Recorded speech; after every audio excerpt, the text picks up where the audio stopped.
All right, what's up, guys? Welcome back to another episode of the Living the Dream podcast. Today, we're talking about expectations and how dropping your expectations will lead to happiness. So, what is it? Our expectations really are anything that we expect to happen, right? So, our goals, our dreams, which is funny because this whole podcast is about dreams and goals. But I think the purpose of this episode is really to separate expectations from identity. And we'll talk a little bit more about that. But Alex Hormozy was talking about how when you have an expectation or you have a goal, you are creating a contract with yourself to be unhappy until you reach that goal. And that was really profound for me because I am big on goal setting, but I've also realized that I've been unhappy recently. Like I wake up and I'll either be stressed throughout the day, I'm not super excited for the day, and even though I'm doing things that are more exciting, it's like something is still draining my energy, and that thing happens to be myself. So even though I'm doing activities that give me energy, my mindset habits towards those activities really drain my energy. And so where has it shown up in my life? Really everywhere. Like I have expectations for how my relationship goes. I have expectations for how my business goes, my podcast goes. I have expectations for how work goes, my weekends, my evenings, my mornings. And I just have all these expectations for myself. And then I'm not measuring up. And I'm like, dude, what are you doing? And that's when the negative self-talk starts to happen. It's like, you should be doing this, or you should be doing that, or you should be doing this. And I feel like anytime you tell yourself you should be doing something, you are not accepting reality. So that's really where it's shown up in my life, basically in every aspect of my life. And this is where I want it to show up in my life. I want to drop expectations and have the grace for myself that I have for other people. So when other people tell me something, I know how hard I am on myself. I know how much pain I cause myself.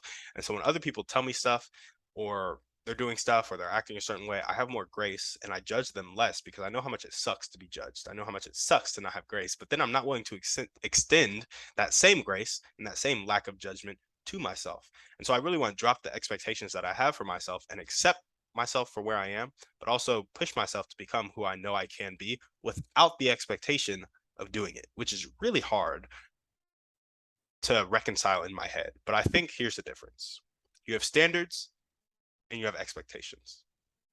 And I think when your standards can line up with your expectations, that's when you start to get that contentment. It's so when you become the person that you actually want to be and you decide who you actually want to be, independent of everybody else's opinion. So, first, you got to get clear on who you want to be. Clarity. Of course, we love clarity. But then you have to start becoming that person. And then you have to give yourself grace in the process of becoming that person. And I think those are all really important steps. But part of dropping expectations for me is realizing that my standards, like, were built over time. And so they will be changed over time, right? And so you have your standards, which are the things you tolerate. You have your reality, which are the things you get. And then you have your expectations, which are the things you want. And the more you can close the gap between all of those three, of like the things I tolerate are my reality and those are my expectations. Like when you get clear on all of those and you stop tolerating stuff that are below your expectations, so your standards meet your expectations, I think that's when you get to the point where you'll be happy because you're getting everything that you expect. And most of that can come with destroying expectations. Like only make expectations contingent on stuff that you can control. And then with the stuff that you can control, have expectations that are like, I don't know, like within reason. Like if you think about it, expecting to wake up every morning is a little absurd because every day isn't promised. And so really the more we can demolish all expectations, the more we can just live from gratitude. And so if you get to the point where you actually expect nothing, so you wipe out expectations. So there's no difference between standards and expectations anymore because there aren't any expectations. So you don't expect anything, which means you can live in reality, and your reality will typically reflect your standards because if it's not within your standards, which means it's not within something you tolerate, it's probably not going to be within your reality. So then your reality starts to be something that you can tolerate, that is part of your standards.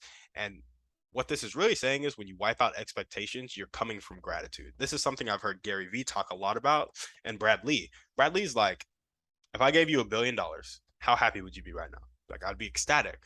I would love it. I'd be amazed. But if I gave you $1 billion and told you you couldn't wake up tomorrow, how ecstatic would you be? And then everybody'd be like, I wouldn't take the $1 billion. Of course, because your life is worth more than $1 billion. A lot of us forget that. And so even waking up, you've already exceeded expectations of like, this is amazing. You are doing the best thing ever. And when you come from that and go into life, it's easier to accept reality because you've already won. You're coming from a place of victory. And so I think that's what this is all about, dropping expectations by employing gratitude and realizing that you should be thankful for the fact that you even woke up, which means when you expect your coffee to be a certain way and it's not, that shouldn't make you unhappy because you're thankful for the fact that you woke up. And the gratitude outweighs small emotional the small emotional kind of variance that a bad coffee or a bad business deal or a bad event will create in your life. You're so grateful for everything. So grateful for the fact that you're alive, that the small bad things don't really do anything for you. So that is what we're talking about today, and that's how you can apply it to your life. Get grateful on the fact that you are alive and ask yourself why you expect the things you expect and how you can start destroying those expectations. If you guys enjoyed this, go ahead and shoot it over to 1 to 3 people you know need to hear this message. Check out workwithtimmydouglas.com. We got some cool stuff on you for you on there. As we always ask, give us a 5-star review on iTunes if you liked the show. And on that note, we're out.